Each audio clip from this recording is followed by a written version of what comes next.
I'm live.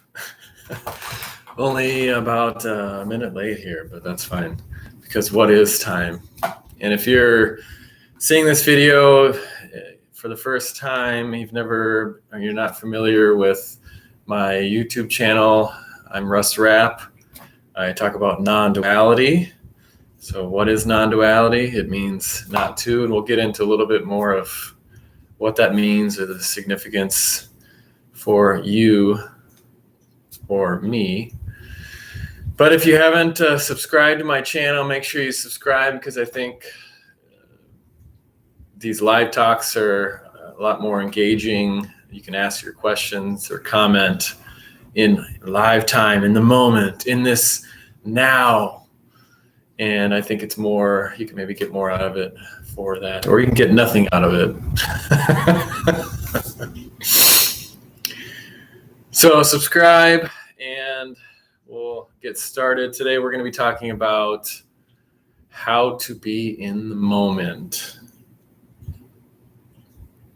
So what is the moment? But first off, let's just kind of quick define non-duality for any of you newbies that don't know what non-duality is. I think kind of the concept of it comes from more Eastern traditions, Advaita, Vedanta, and stuff like that. I'm not as familiar with all the ins and outs of those teachings, but I think there's a lot of kind of Eastern leaning tendencies in the subject. Non-duality means not two, non-dual. And what that means is everything that seems to be separate, in a sense, is an illusion. And why does that matter to you? Is because your whole worldview is built on many different belief systems, different structures with what you see to be true or real or meaningful, important. And oftentimes in life, things don't go your way, and what seemed to be a solid ground to place your faith in becomes shaky and no longer serves a purpose. And so oftentimes people come to non-duality from the sense of going through life struggle or like a crisis, if you will. So they want to know what to do or what the meaning of life is, that sort of thing. And realizing that they themselves can't deal with the circumstances that life has thrown their way. And so that's kind of the why that people come to non-duality. But non-duality is a concept in the sense that that's how we communicate as humans. We discuss ideas, but non-duality isn't an idea. It isn't a belief system. It is a recognition of the truth that is. What is it? It is nothing and everything. So that's kind of a quick overview of non-duality and, being in the moment. So I set up this talk for 10 o'clock in the morning, my time. And, I was running a little behind, so I wanted to get going right at 10 o'clock, but I ended up being about a minute late onto this discussion. And in a sense, for you, the viewer, if you were on right at 10 o'clock and you were wondering, well, where's Russ? I thought he would do this live chat. I'm here right on time, and he's not here. And a minute later, I pop in and say hello.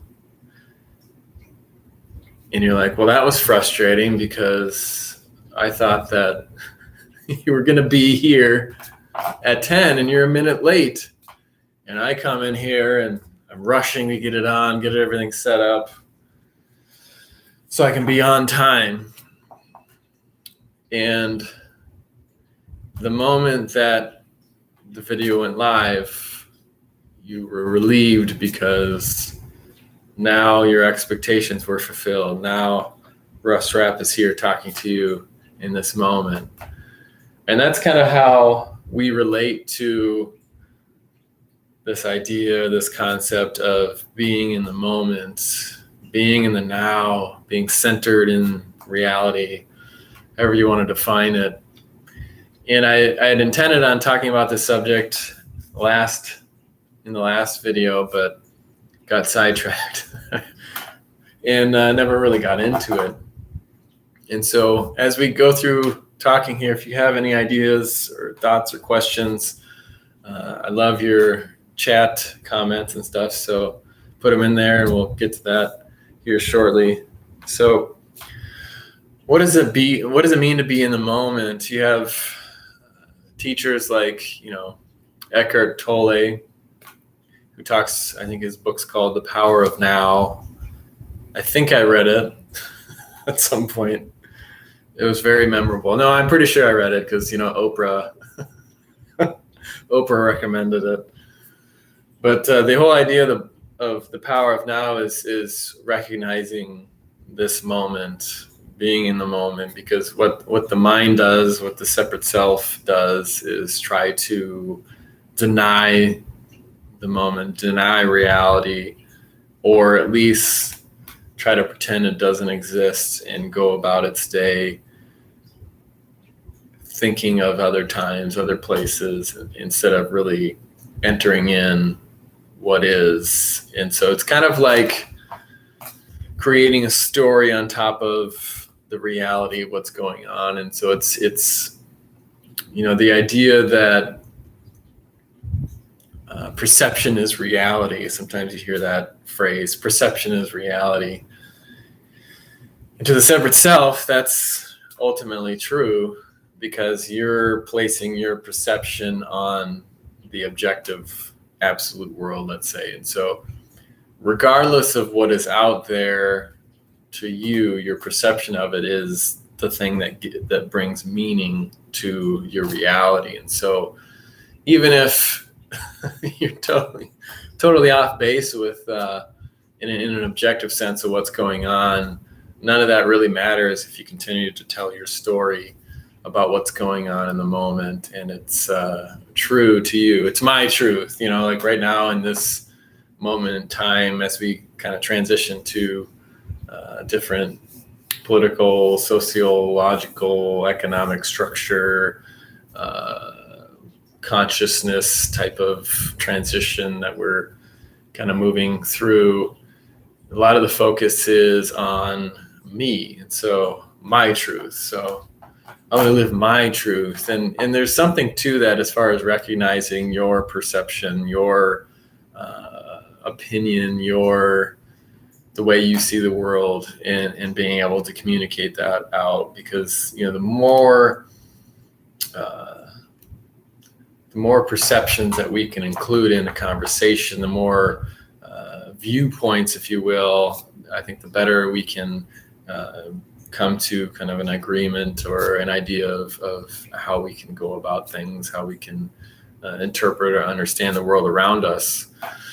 And so sharing your viewpoint is important, but the flip side of that is talking about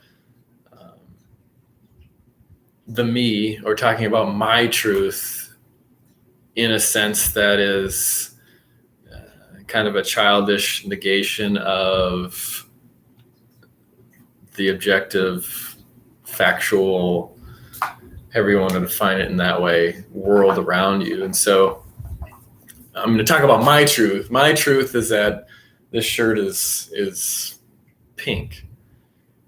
And you're like, well, it's clearly some sort of black or a dark color. You got a little design here in white. But my truth is that it's pink. Maybe my eyes don't see the world of color in a certain way, or there's something wrong with how my brain interprets things. Maybe not wrong or different. And so when it comes to everyone else's perception, I would say, the majority of people would say this shirt's black. But if I, if I see it pink, then I'm somehow different. That doesn't necessarily make it wrong. And that's where people run into this idea that perception is reality, because, if 1 out of a million sees it a certain way, and that one way is actually the right way or the true way, then and everyone else is wrong, it doesn't necessarily mean that you have to rely on consensus or the masses or the population to agree. But in a large extent, as human beings, that's how the world works. And so being in the moment is kind of like that, as far as, we try to define what the moment is. And so in non-duality, you'll hear phrases like, there is no person, everything is unreal, there's no reality, there is no world, it's an illusion. And when you talk about the moment, it's like, well, be in the moment. And so from a non-duality concept, people take the idea of non-duality and say, well, I want to be in the moment, because when I am perceived as not being in the moment, then I'm doing something wrong. And so so that's where thoughts become the enemy to some people, where, if I'm sitting here in this chair, but I'm thinking about something else, or I'm reliving a moment from the past, or thinking about the future and fantasizing about the way things could be, if I'm doing that and using my mental capacity to think abstractly, if you will, then I'm not in the moment. But being in the moment is being an embodied presence where everything flows. It's kind of like an empty mirror where I don't have thoughts necessarily. And so, the moment a thought pops in, there's a judgment to say that thought is bad, because if I was in the moment, I wouldn't be thinking.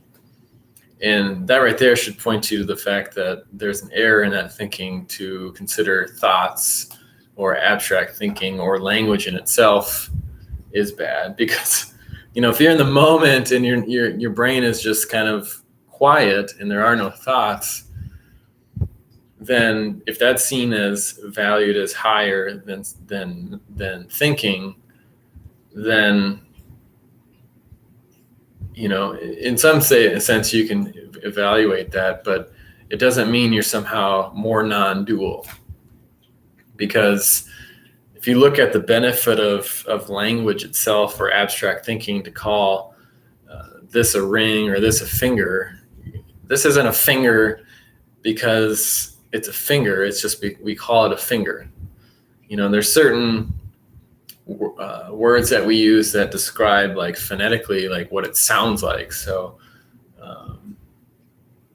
the words themselves represent to some extent the sound of like crunching or something. I can't think of the word, but there's plenty of words that are like that, or that kind of have a resemblance of the actual 3D experience of that. But finger is not called finger because we like the sound of the F, because in other language it's I think in Spanish it's mano, la mano, finger. No, that's hand. Oh man. I should know finger, but I'll have to look that one up. But so we define things how we do, and so the mind is seen as being the enemy, if you will. And that's where a lot of stress and struggle can come into this whole subject. And if you look at the power of now, or being in the moment, how to be in the moment, you're never not in the moment. I guess that's kind of the recognition of non-duality. There is no moment that you're not in. You can seem like you're not in, or you can be focused on another area and not in other areas. But if you look at your attention, your consciousness on an individual level, your awareness, as Paul Hederman would say, dog-s awareness, there's only so much on a certain wavelength, on a certain brain level that you can really take in or absorb. And so I can pay attention to my foot and not think and just be aware of my foot, or breathe. Like a lot of time in meditation, you're aware of your breathing. And in that sense, you're not thinking, but your awareness is focused on your breathing. But what you're not aware of is outside of this room, let's say, on the other side of the world. You're not aware of what's happening to the plants behind you, because you're just focusing on your breathing. And so when you're focused on your thoughts, it's, up in your head region, let's say, that your focus on those words, the mental images, that's what your intention and focus is really geared toward. And so you're maybe not paying attention to your body, you're not paying attention to your surroundings, but I can assure you, you're never not in the moment.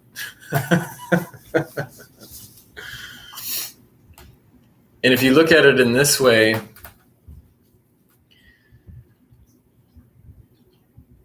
your mind, your thought processes, your thought system is always lagging. It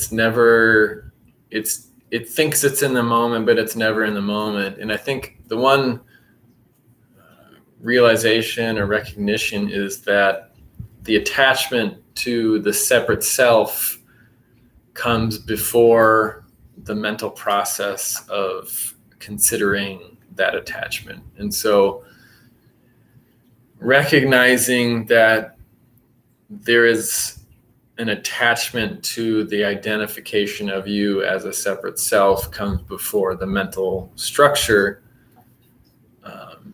If you think of it from a plant standpoint, they perceive themselves as existing in a way, like, relating to the outside world, absorbing water, relating to pests, absorbing sunlight, and there's a reaction and a recognition of life within itself. But my assumption, since it doesn't have a brain, it doesn't think abstractly in thoughts, language like we do. And so when you consider plants, they're in the moment processing what they're doing, and there's a recognition of who they are as human beings. Before thoughts, before that recognition of who you are, there's still this attachment to this awareness, to this consciousness that comes before that. And so if you're trying to become non-dual by focusing on your thoughts and getting rid of them, there doesn't have to be, but realize that the attachment to the idea of who you are comes before your thoughts could even process it. So in a sense, it's kind of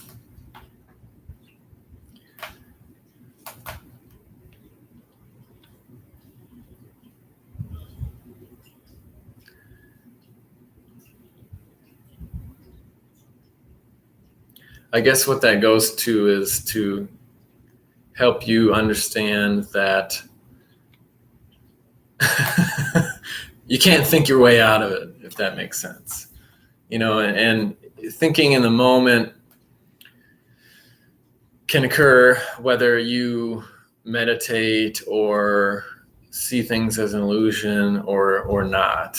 And oftentimes we take this idea of being in the moment as something we should do. We should focus on our breathing. We should meditate. We should be aware of our surroundings. We should just let our thoughts flow like waves in the ocean or clouds through the sky. But it's not necessary, because you're always in the moment. And being aware of your existence can happen whether you try to bring it about or not. Like, let's say you're in a car accident and all of a sudden you have this adrenaline rush and everything is just your heightened awareness. Everything is in the moment. You may be thinking thoughts may be going, but like there's this awareness of aliveness. And it trust me, it's not something you want to try to do is get into accidents to be able to bring that about. But people, there's like adrenaline junkies that bungee jump or skydive because it brings about this sense of being like here now. But even in those moments that you're so focused on being outside of reality, being outside of the moment, focusing on some past pain, reliving the argument that you had, the fight you had with someone, or the thing that you did in the past that you feel guilty or ashamed about. In those moments, you may think that you're not in the moment, but trust me, you are. So how do you be in the moment? Here's how you do it. It just happens. There's nothing you can do. If you want to meditate or focus on things outside of focusing on just your thoughts or your identification with yourself, that's great. There's ways to do that. But people become so focused on being in the now that it actually takes them out of that mindset. So it's kind of like, what I brought up in my best method to achieve non-duality video that has the most views for some reason. The story I talked about, when people tell you, I'm looking for a significant other, I'm lonely, I want to find someone, I want to get married, whatever your desire is, because you want to find the other that fulfills you and that sort of thing. People often say, well, it'll come when you're not looking for it. It'll come when you least expect it. And it's like, well, how am I supposed to find something if I'm not looking? And that's kind of the crux of non-duality. How do I be in the moment when I'm not trying to be in the moment? Well, when you realize life is as it is, there is no trying and it just happens. So the more you try, the more you can not find, I guess, in a lot of ways. So that's being in the moment. Let's go through some of your comments, questions. Welcome again, Merk Goff. It's pretty hard for the mind to convince itself to want to dedicate time to something that will not only not give it anything, but it will also lose the feeling of having control and superiority. Yes. Yes, it is. It's pretty hard for the mind to convince itself. Yeah, the mind doesn't really appreciate non-duality, and the more you question its legitimacy, the more it maybe whines and cries and pushes back, and that's fine. I think ultimately you have to love the mind, the separate self, and realize it's just a scared little child. Murkoff says, I guess I still view the mind as a solid, separate thing to fix and not just a process, conditioning, reacting, or whatever. Or maybe that the witness thinks it's outside of thoughts. I'll read it one more time. Guess I still view the mind as a solid, separate thing to fix and not just a process, conditioning, reacting, or whatever. Or maybe that the witness thinks it's outside of thoughts. The mind wants itself to be solid. There's this inherent perception of solidity, but if you can rely on reality to be the way it is moment to moment, or you can rely on the perception of who you are, or the conditioning to continue to manifest itself because that's been your experience your entire life, then yes, it does seem like a solid thing that is absolute, if you will.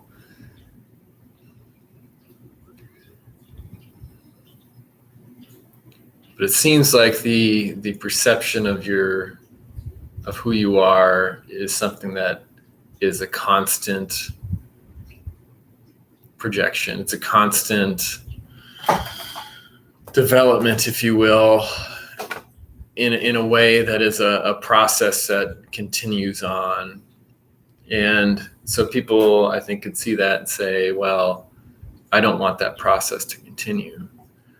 But, that's kind of how it means to be human.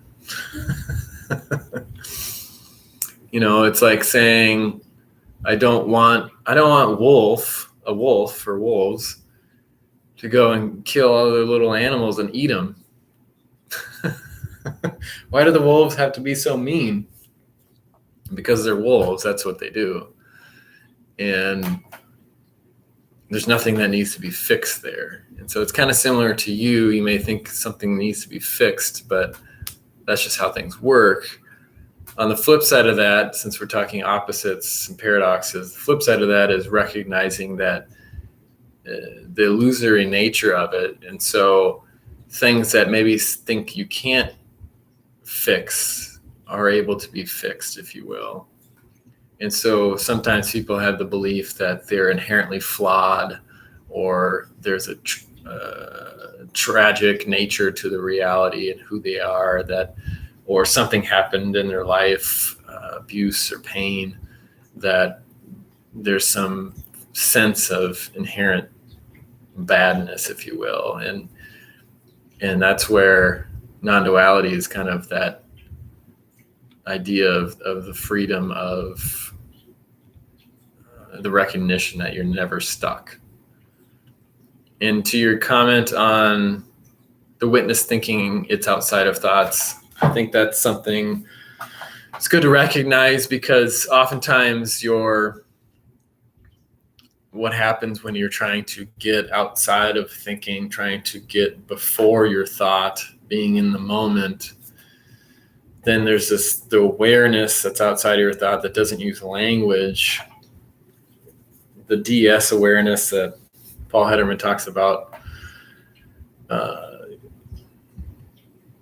the focus, the consciousness, whatever you want to call it, your soul,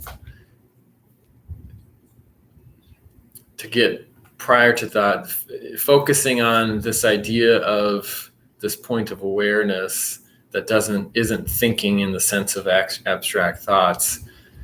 That's kind of more to the attachment before the mental jewelry, before the mental process, and thinking that you're that awareness, that consciousness, if you will, that little pinpoint of who you are is an attachment to that separation that comes before thoughts. And so the witness, because notice if you look at the witness that you're referring to, it's a witness from a perspective. So it's a witness from your senses, your reality, because non-dual, the consciousness of non-duality, if you will, is in everything. And so it's not your frame of reference. It's not your perception, if you will. It's everything. And so if you think that attachment of your consciousness is what you want to attach itself to, it's the same thing, essentially. Bert Goff, still just more mind though. It has kind of hijacked that awareness, the awareness. It has kind of hijacked the awareness. Yeah, it does that. And sometimes it doesn't. Do you want it to stop forever and always? Ask yourself why it attaches, why it hijacks in the first place. I guess maybe start there. Daryl Sanders, maybe related to Barry Sanders? Deion Sanders? No? Okay. Football reference. I've got a bunch of those. It's impossible not to be in the moment, right? There is only now. Yeah, and so kind of what I was saying before, when it comes to this idea of being in the moment, being here now, it's always behind. And so your mind is saying, well, I want to be in the moment. I want to be in this moment. But this moment is always behind what it was trying to define. And so one way to think about it, if you were to slow down time, or time wasn't an let's say you slow down time, and I'm over on this part of the screen, if you will, and this is the moment that I want to be in.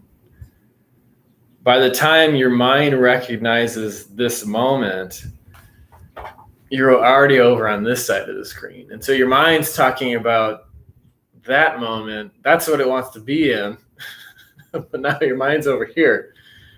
And then as your mind catches up, it's like, well, no, this is the moment I want to be in. But by the time your mind's thinking about this moment, your mind's back over here again. And so it never, in a sense, stops. It always continues on, because life, as we would define it as human beings, is movement, and so that's where people are like, well, how, there is no time, there is no this and that. It's like, well, yes and no. Time seemingly exists in relation to other things. Movement is constant, but it's the belief in the separation, I think, that is maybe causes suffering.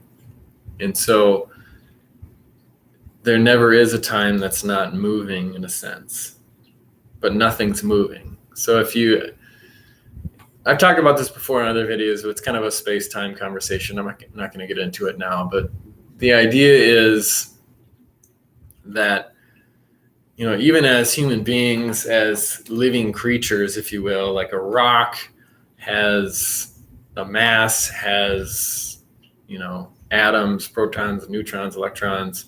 Electrons are moving. Everything's constantly moving. We're moving on a giant planet through space. So everything is moving, but we don't define a rock as being alive. There's a certain definition of aliveness. And so if I were to keel over right now and die, this movement, this animation, this aliveness in a human sense would cease, or the processes would stop. And there would be a mass of essentially cells that are dying, a body breaking down, everything like that, if I were to die. And so the aliveness, the movement, the animation would cease. And so that's when we say, hey, that person died. So the soul goes away, however you want to define it. We see life through movement. But when something seems to exist, the built-in nature of that recognition of life being movement is the opposite of no movement. And so believing that you exist in a solid sense, that you were born, you'll live, you'll die, the death is built into it. And so in a sense, the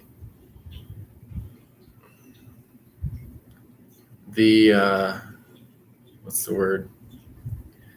The solid belief in life being real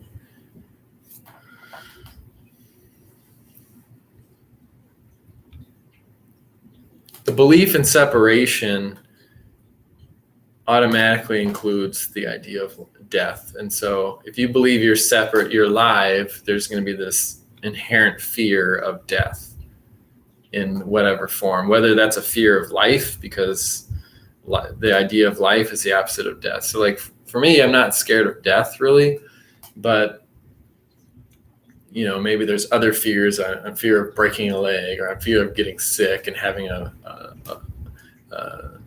life that I decide that I don't want to have. So it's contra to my belief of how I want to live. So if, let's say, I get cancer, like I don't want cancer. going to the other world and whatever, heaven, whatever you want to define after you die, that's something that it is what it is. But, having to live a life that I don't want to live, or being scared of life, is kind of the opposite side of the same coin of life and death. And so the idea that you're living in the sense that you're going to die is the separate self defining reality, defining your separation. Murkoff, getting a bit frustrating. The harder you try, the more you see that you can't do this. I can't figure this out. I can't transcend duality. I can't fix all the problems. I am the problem. Duality. I would say yes and no. So it can be frustrating.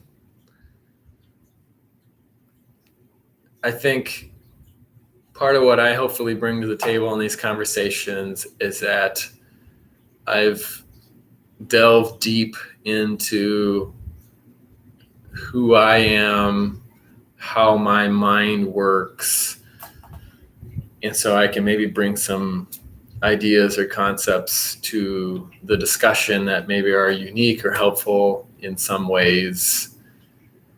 And the other thing I feel like I've bring to the table is that I've failed a lot in that sense. And so through failure, you learn a lot. And so you should rejoice, I guess, in the fact that you fail all the time.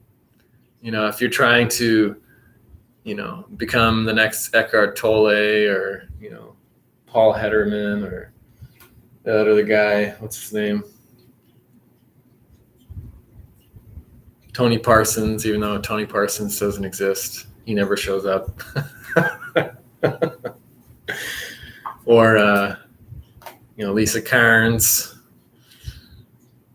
some of the heavy hitters. What's the one guy's name? Does a lot of Course in Miracles. I think he's got his videos tend to get the most views on YouTube. David Hoffmeister. He seems like a jolly fellow. But if you're trying to become or be like one of them, or, get to the point where there are no problems and you've finally transcended or ascended to a level that's above everything, maybe question that. And to say that I am the problem duality, that's who I am, I guess that's kind of the part of the negation of non-duality, is to allow you to maybe question that attachment or that belief in you being the problem. Is that really who you are?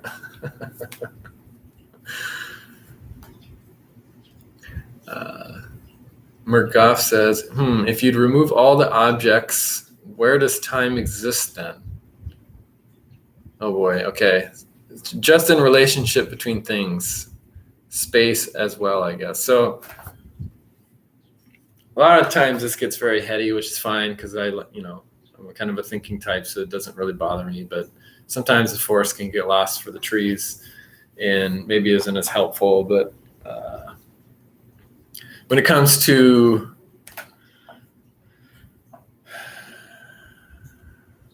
space-time, if you remove all the objects, where does time exist then?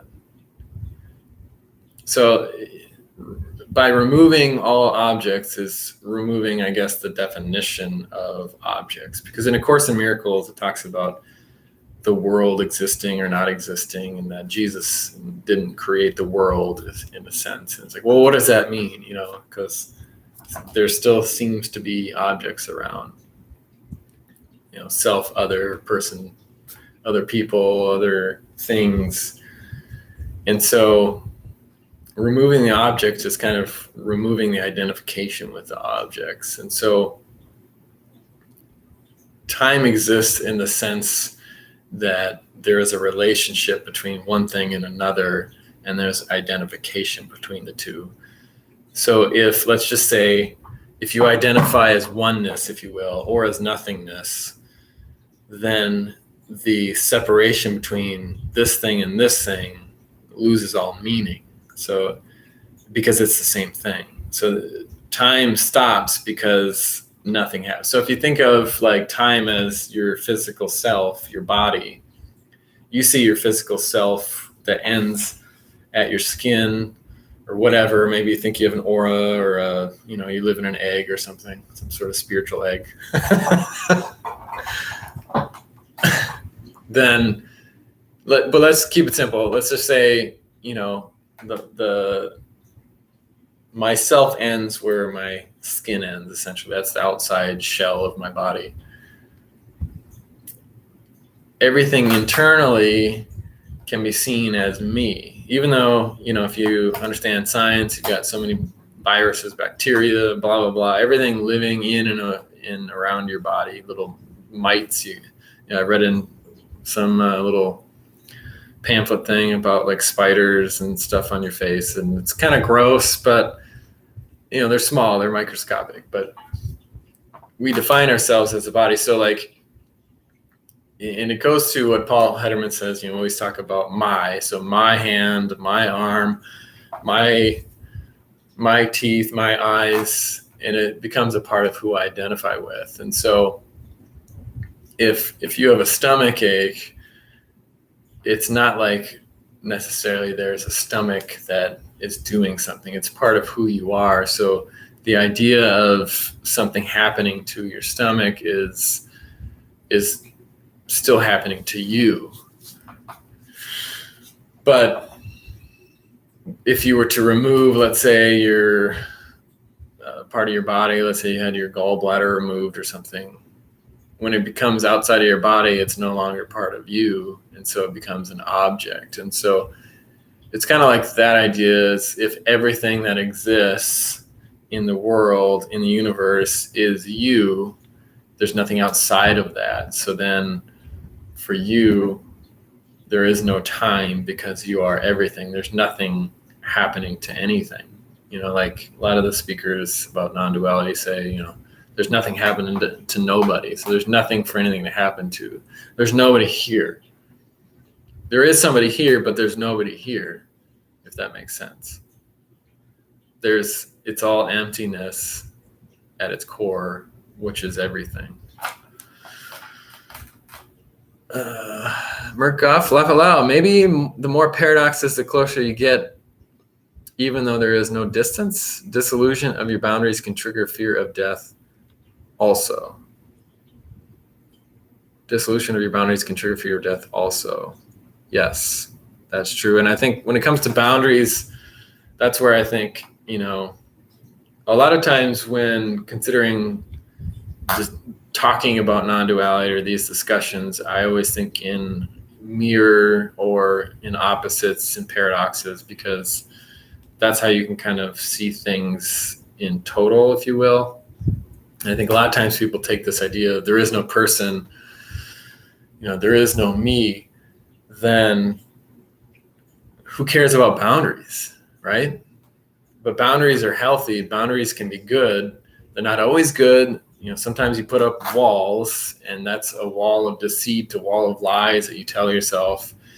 And there are moments when those walls come down and there's a release, and you recognize, you maybe didn't even realize there was a wall there, a boundary there in the first place.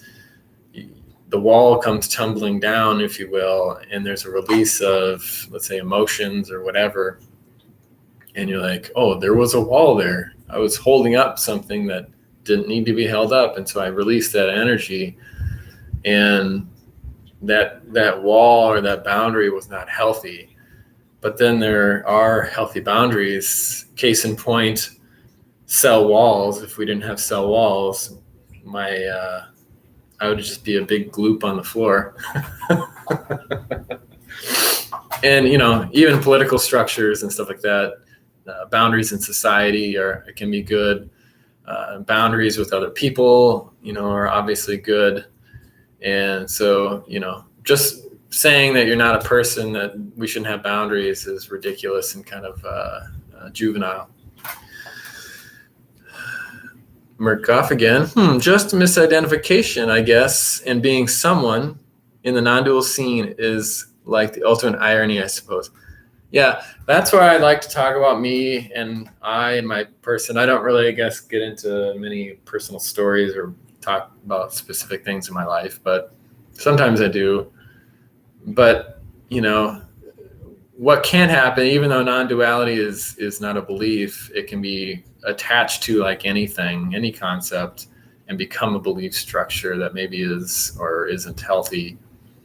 And so, become some sort of religion of being a not me and a not person. And so then now we have to change language. So we can't refer to ourselves in the first person, and everything has to be like, I have to say I'm Russ Rapp feels, or Russ Rapp seems to feel this, or Russ Rapp appears to be doing that. And so you have to say appears and seems in every sentence, because nothing is ultimately real and there is no person. That just becomes another freaking mind game, if you will.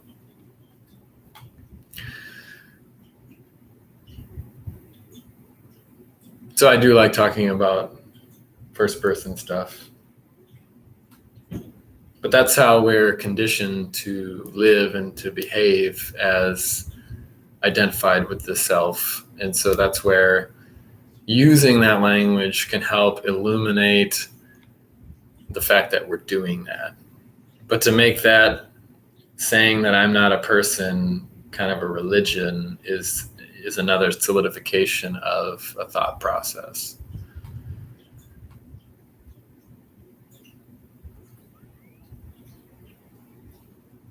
So to be a real rebel in the non-dual arena is to be super selfish. Mind loves getting heady, says Murkoff. Yep. Murkoff, is all identification misidentification? Why does it still happen in that case to be able to be humans? Is identification misidentification? Is all identification misidentification? Why does it still happen in that case? To be able to be humans? I think when it comes to some of your questions, I guess in general, I think part of it is maybe look at your evaluations or look at what you value or what you seem to want in these cases. And so focusing on how we define identification, misidentification, and whether it, why do we do that? If the assumption is that identification is bad, so if you don't value identification, then the question comes up is, why do we still do it? It's just because we want to be human. And recognizing that identification isn't a bad thing necessarily, or that it can be neutral, then that maybe you wouldn't even necessarily be concerned with that question. Because we all identify, that's how, you can go down the line of human development, and it's all identification with yourself, the culture, society that you live in, your tribalism. It's all identification, and that changes through development. But there is, in order to function in the world, there is language, there is perception, there is, judgments and values that we give upon life and in ourselves, and that's kind of how it works.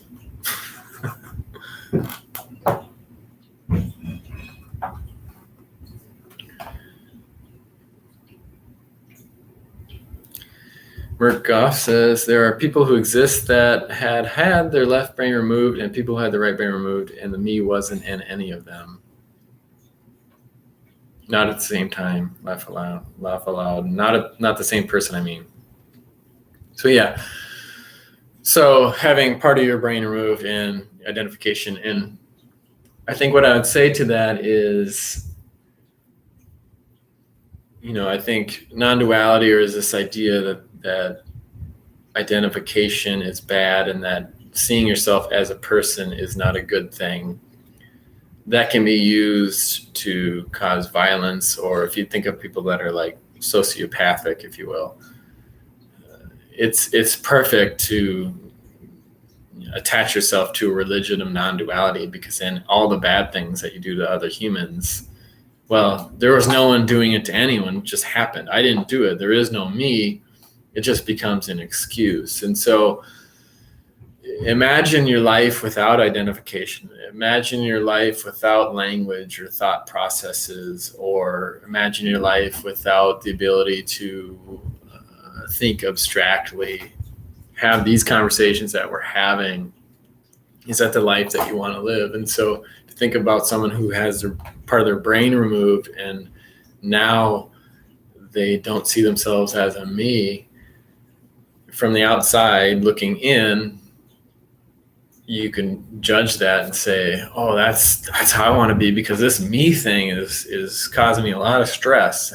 I don't like it. I'm kind of a moron, and I say things that I shouldn't say, or I do things that I shouldn't do, or I'm just, I wish I wasn't a me and I could just see myself in context of everything and be one with the universe. That's the assumption that we're making about the people that had their brain removed, and they can maybe tell us their experience and we can judge on that whether it seems like a positive or a negative. But yet again, there's not necessarily something wrong with the identification or the way our brain works. And so non-duality isn't about having a lobotomy, essentially. Murkoff, maybe there's some aversion to my humanness and preferring. Language does not make us believe that a me in here, right? And then you go about, spend a lot of energy on something not there. Okay. Maybe there's some aversion to my humanness in preferring. Language does not, or sorry, let me back up. Language does make us believe that it's a me in here, right? And then you go about spending a lot of energy on something not there. I would say language reinforces it. I wouldn't say it necessarily creates it. I think the creation of the me comes before language. Murkoff, guess I wouldn't want to hurt anyone or treat myself higher or lower than anyone else, but that's what I think.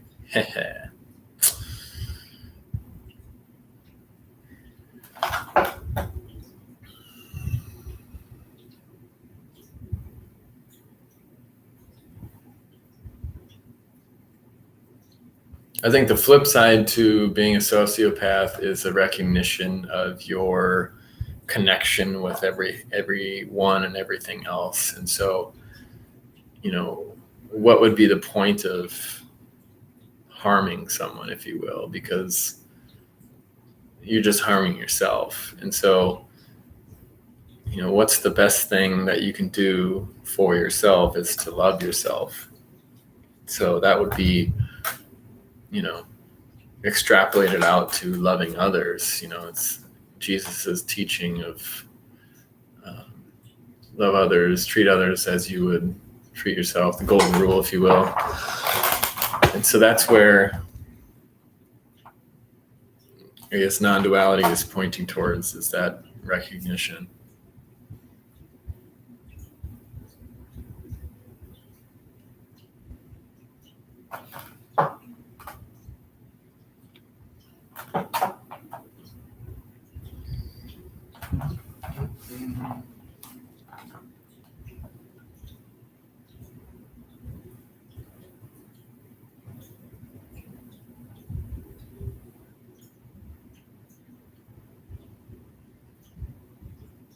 So you may be thinking right now, like, how dare he check his phone?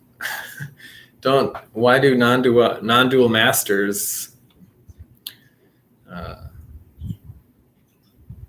how can a non-dual master check his phone? Like, aren't they supposed to be in the moment and all that? I'm being facetious.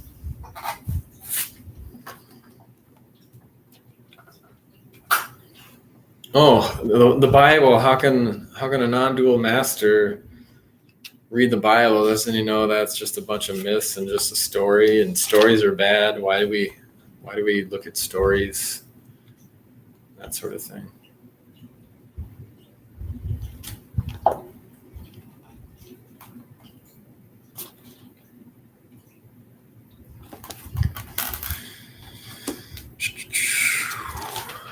Any other questions? You're gonna probably wrap it up in a few minutes. I'm looking for a verse to read.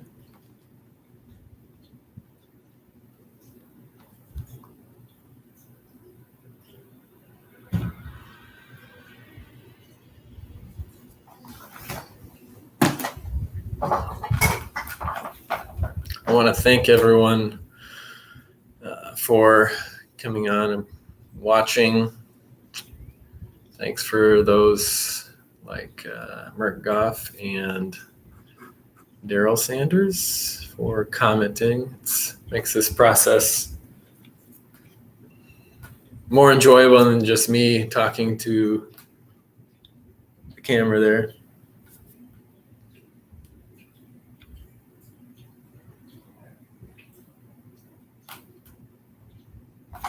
I've got some mint growing, and I think the next time I plant this thing, the basil is just out of control. There was, let's see, 3 basil plants, and they're just like, they just grow so fast and took over. But probably make some pesto here sometime soon.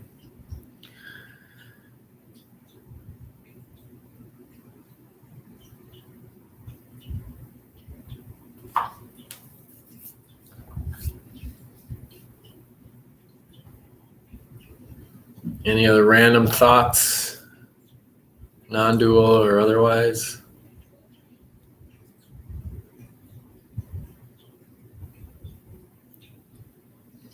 Or Goff says, cool. No, the questions thinking actually stopped. That's rare.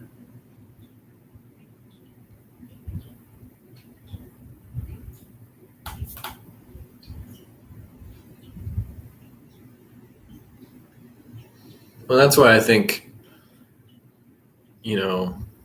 sometimes non-dual speakers, if you're trying to learn from someone, you attach yourself to the teachings that you're consuming. And so if there's a non-dual speaker that says something to the effect of, I never think anymore, or I rarely think throughout the day. I've maybe a few passing thoughts, but otherwise my mind's blank. That is kind of a prescription of what you should do, even though it's not saying, hey, you should have a blank mind. It becomes something that you put on a pedestal to say, I should achieve that. And so by describing myself in a certain way, you can say that's how I should be. Like if I were to say I never have thoughts, which isn't true, that would be something that you would attach to say that's what I have to achieve. But there's nothing to achieve with any of this.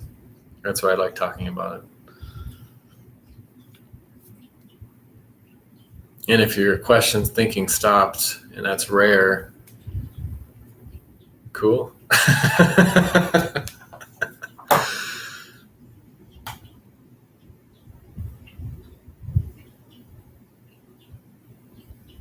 Sometimes I think, people do these talks and they speak in a real slow, controlled way that can be very almost monotonous, but maybe there's a flow to it as a way to kind of be more of a meditative type of a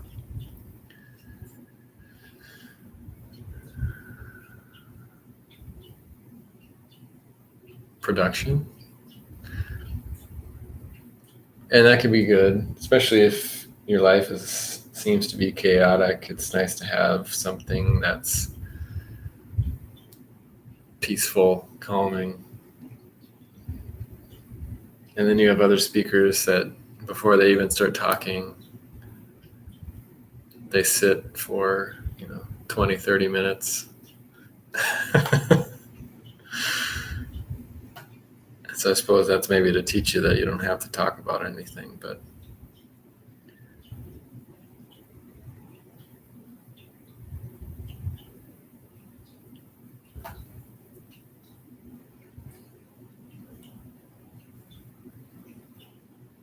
all right, we're at an hour, so I'm going to leave you with this. It is, okay, hold on. Mert Goff says, feels like we just encourage thinking most of the time, but I mean, just be quiet, okay, feels insulting to the mind. We need an elaborate system course to learn to shut up, or just don't mind. Thanks, Mert Goff. I appreciate your participation. Thinking will happen or it won't. That's how it works. And I'll leave you with this from Romans chapter 8, verses, let's see. Romans chapter 8, verse 28. And we know that in all things, God works for the good of those who love him, who have been called according to his purpose.